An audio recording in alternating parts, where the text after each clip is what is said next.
What's going on, YouTube family? Welcome to Automotive Life. My name is Lucky, and it's official. The market has finally flipped. I've waited 2 years to say this. I'm going to go over all the data that I was just shown. I'm going to go over some of the things that I'm seeing in the market. How did we get here? What's been happening since then? And where do we go from here? Because even though the market has flipped, prices are going down, it is still not a great time to buy, and I'm gonna tell you why. So before we do, if you could do me a huge favor and gently squeeze the like button for YouTube algorithm, that helps me find more amazing people like yourselves that enjoy automotive content. Also, please consider subscribing. We do post 2 times a week, but today I wanted to bring this special video to you right before Thanksgiving. It's my gift to you, but let's get into the video. So why am I so excited to make a video today? It's because of one matrix that dealers live and die by, and it's very important. It's called days on lot. It could be days on lot, days on the market, blah, blah, blah, etc., but it all means the exact same thing. It lets you know how long the dealers had the car in inventory. And for the first time since pre-pandemic levels, we've broken the 61-day marker. This is what we were averaging back in 2019 and the beginning of 2020. And these are really great numbers. Now, what does this mean? This means that dealers that basically have traditionally bought cars and held them during the pandemic because they're waiting for prices to go up and they couldn't replace them is absolute BS. The cars are just sitting there. They're not doing anything. People are not coming in. Interest rates are going up. We talked about the credit news. It's getting harder and harder to finance because more and more people are getting repoed and they're changing the credit lending parameters. So now people can't get qualified for these high priced cars. So what's happening? The days on the market's creeping up because the vehicles are not selling. That is the first part of the puzzle. Second part of the puzzle, we're going to talk about wholesale numbers. If you go to blackbook.com, which I'll leave a link for, also MMR and Cox Automotive. They put out very good reports every single month explaining what's currently going on. Now, since I believe it was April or June of this year, the average wholesale auction price has been decreasing by 1% per week. But what happened these last 3 weeks is it was dropping an average of 2.5% per week, which is extremely bad. So we went from a slow, steady decline to now we're picking up speed. So now, what does this combine with the first numbers we went over? Well, as these cars don't sell at the auction for what they're owed, the prices keep getting cheaper and cheaper at the auction. And what happens when a dealer buys, let's say, Toyota Tundra, and he's got the exact 2020 Toyota Tundra on his lot for, let's say, $60,000, and he just bought one at the auction for $50,000.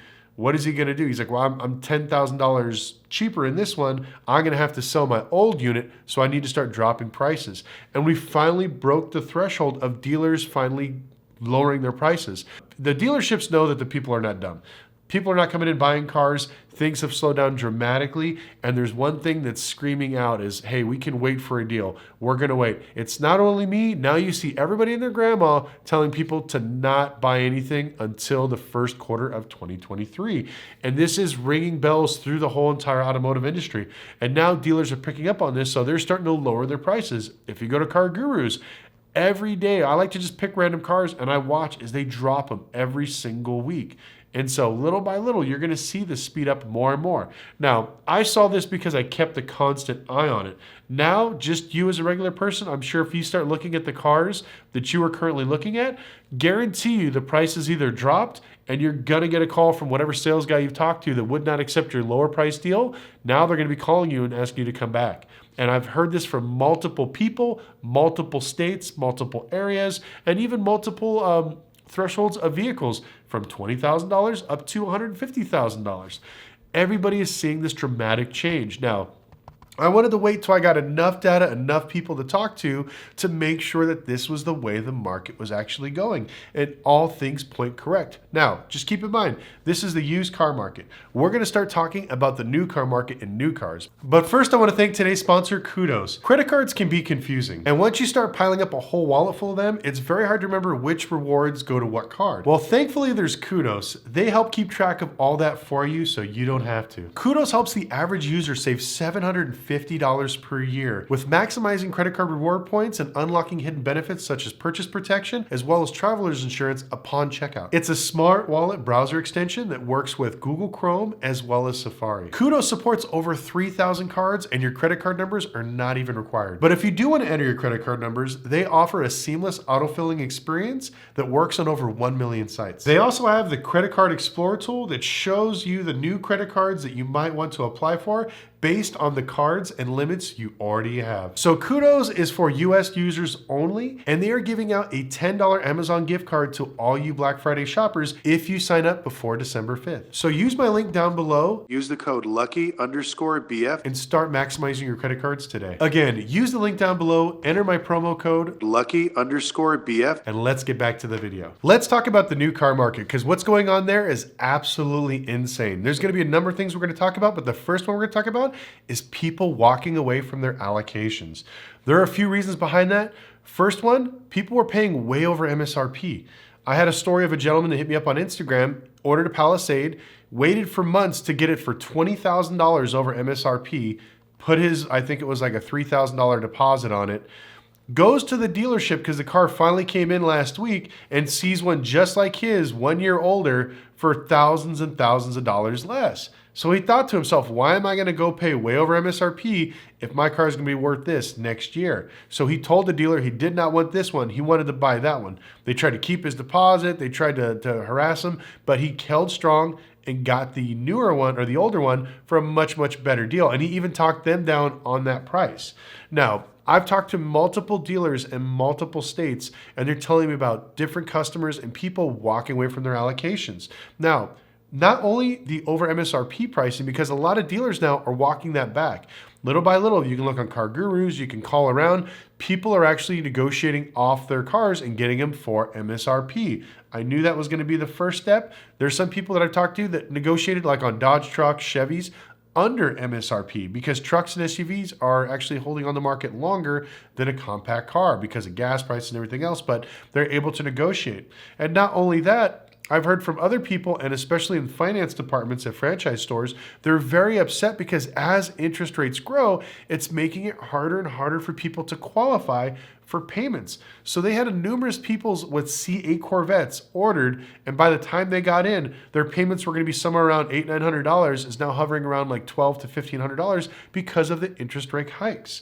You know, and plus some of these people were told they didn't have to put that much money down. Now they have to put more money down because the banks will not qualify them unless they're in an equity position in the car. But if you paid over MSRP, how can you do that unless you put a massive down payment? So all these things combined is forcing people to walk away from their allocations. Now, this is just one more thing that's going to basically scare dealers and wake them up and let them go back to what they're doing. Now, there are dealers across the United States that are still charging over MSRP for cars.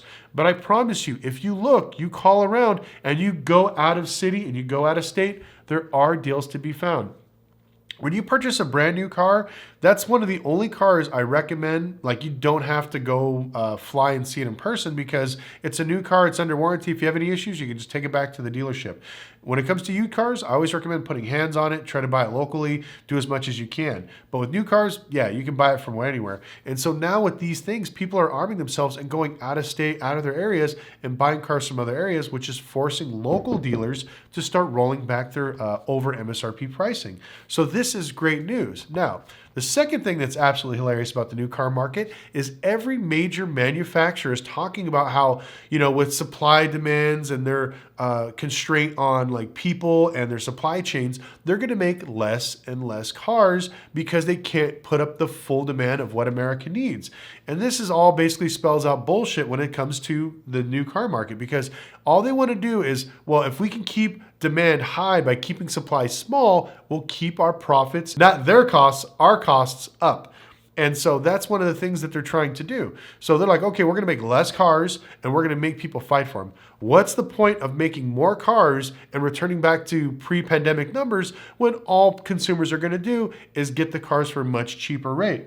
Well, I have a rude awakening for these guys. Even if they decide to make less cars to try to shrink demand and shrink supplies and keep demand high, I believe it's going to have a backfiring effect because people cannot afford a lot of these new cars. I'm going to put a link in an article down below. There's multiple reports of people literally claiming they cannot buy a new car. They have to decide between buying a new car and paying a major bill like rent or their family's healthcare plans. That's how bad it's gotten when it comes to these new cars. Think about it. Any manufacturer you talk to, you can go to their lot and buy something $80,000. We're talking Hyundai, Kia, Volvo. I mean, like any manufacturer you could think of that you don't think they would have something $80,000. Even Toyota. Everybody has an $80,000 vehicle on their lot right now. It's absolutely ridiculous. So these things are culminating, which I believe is going to hurt the new car market because nobody wants to pay these exorbitant prices. People got so used to overpaying for used cars, paying more than what they were getting for new. So the new looked more, I guess, intriguing that, I'll just buy new. Why am I going to pay overpriced for used? But now that the used car market is falling and prices are dropping, people are going to realize that why am I going to buy a brand new car that's so inflated in price where I can get a good used car for now much cheaper than what I would have before. And it's going to drive all these new car people slowly back over to the used car market. And as these supplies start bundling up, because remember, all these people that got that free money from the government and spent it all and bought all these cars that can't afford them, they're all coming back, and those cars are going back out into the auction and back out into regular consumers' hands. There's a joke, I can't remember what newspaper printed it, but it was back like in the 30s. If you took all the money from all the rich people and gave it to basically everybody, poor people, rich people, what else, and gave everybody $1 million, all that money would still end up to the 1%ers' hands because they just don't know how to manage money. And this is a perfect example of this. They all got this money, bought a bunch of cars they couldn't afford, and now they're all getting repoed and going right back out to the auction, which is going to fill the supply, and everyone's going to go back to buying cars for a normal, regular, affordable price. But anyways, I want to thank you guys so much for watching. If you have any comments, questions, or concerns, put them in the comment section below. Also, let me know what's currently going on in your market. It's very important that we share this information. The whole point of this channel is to be transparent about the automotive industry and share information not only as a dealer, but as a consumer on both sides, and hopefully make the automotive industry less scary and less full of assholes. So anyways, I want to thank you guys so much for watching. Make sure you follow us on Instagram @LuckyLopez. Have a happy and safe Thanksgiving, and we'll see you next time.